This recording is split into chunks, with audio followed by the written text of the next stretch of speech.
Hello, my name is Brent. Today I'll be talking about both post-racism and hipster racism. Post-racism is defined as something like we are all on an equal playing field in our society these days, so that there's no need for racial differences between minorities and the majority. This could also be said as, it's making it harder to focus on racial issues because in this scenario with post-racism we don't have any. An example in Glee, this episode could be that in the beginning the minorities feel like they are being underrepresented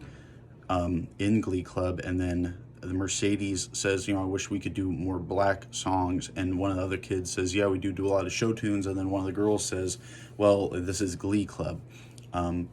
showing that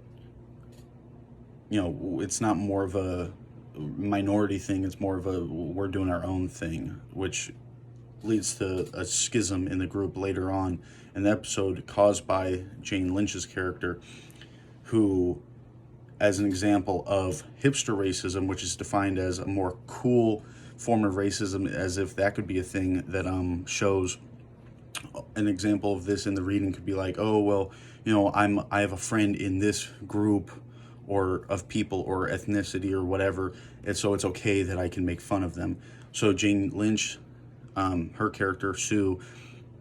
shows this as saying later on in the episode, like, well, oh, my minority kids that are in her group, she alludes to the fact that they must come from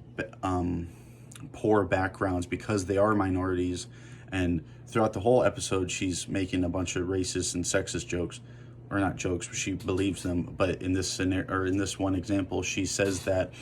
and then it causes Mercedes to say, oh, well, my father or mother, whoever, is a dentist, alluding that she doesn't come from a poor background, and it just solidifies the idea of hipster racism in her character of Sue, and I think that's a good example.